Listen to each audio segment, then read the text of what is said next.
Assalamualaikum warahmatullahi wabarakatuh. Terima kasih teman-teman yang sudah bergabung pada channel YouTube kami. Berikut ini kami akan memaparkan tentang sosialisasi gizi seimbang dan stunting dengan mata kuliah Kesehatan dan Gizi Anak. Dan dosen pengampu kami Bu Neneng Alawiyah MPD, dan kami juga yang beranggotakan Farha Fathia Ramadhani, Priva Lupi Handayani, Wahyuning Indarti, Siti Hairutun Nisa, dan Ayi Nuria.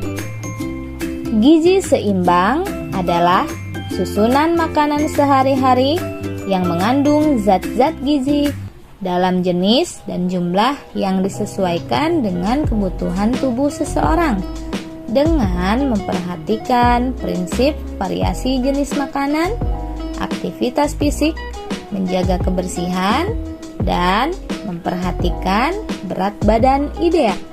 Susunan pangan sehari-hari yang mengandung zat gizi dalam jenis dan jumlah yang sesuai dengan kebutuhan tubuh, dengan memperhatikan prinsip keanekaragaman pangan, aktivitas fisik, perilaku hidup bersih, dan memantau berat badan secara teratur dalam rangka mempertahankan berat badan normal untuk mencegah masalah gizi. Stunting adalah masalah gizi kronis akibat kurangnya asupan gizi dalam jangka waktu panjang, sehingga mengakibatkan terganggunya pertumbuhan pada stunting juga menjadi salah satu penyebab tinggi badan anak terhambat, sehingga lebih rendah dibandingkan anak-anak seusianya. Tidak jarang masyarakat menganggap kondisi tubuh pendek merupakan faktor genetika dan tidak ada kaitannya dengan masalah kesehatan. Faktanya, faktor genetika memiliki pengaruh kecil terhadap kondisi kesehatan seseorang dibandingkan dengan faktor lingkungan dan pelayanan kesehatan. Terdapat beberapa tanda dan gejala yang membedakan anak yang mengalami stunting, diantaranya memiliki tubuh yang lebih pendek dari anak seusianya, berat badan tidak naik, bahkan cenderung menurun, mengalami perkembangan yang terlambat sesuai anak seusianya. Anak menjadi lebih rentan terserang berbagai penyakit infeksi, memiliki gangguan kecerdasan di kemudian hari. Apa saja yang dapat dilakukan untuk mencegah stunting? Kasus stunting di Indonesia merupakan masalah yang tidak hanya disebabkan oleh masalah gizi semata, namun juga mencerminkan tingkat sosial ekonomi suatu negara. Penelitian menunjukkan bahwa ibu dengan tingkat pendidikan yang rendah lebih rentan memiliki anak yang stunting.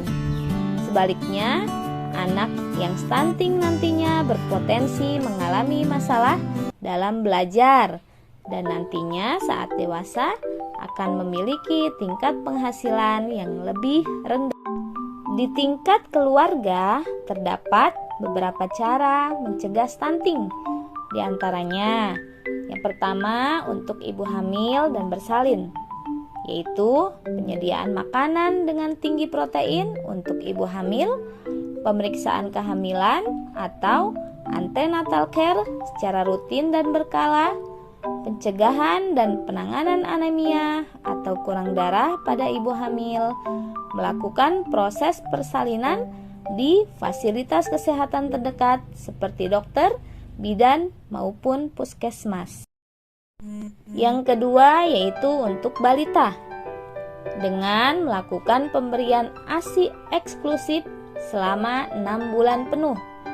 memberikan makanan pendamping ASI yang tepat untuk bayi, rutin memantau pertumbuhan dan perkembangan balita dengan menggunakan buku KIA atau kurva pertumbuhan, melakukan deteksi penyakit menular dan tidak menular sejak dini, melakukan imunisasi lengkap, melakukan stimulasi dini perkembangan anak, menyediakan air minum bersih dan sanitasi yang layak, memberikan pelayanan dan perawatan kesehatan yang optimal bila anak sakit. Faktor-faktor penyebab kejadian stunting pada balita. Kekurangan gizi dalam waktu lama itu terjadi sejak janin dalam kandungan sampai awal kehidupan anak, 1000 hari pertama kelahiran.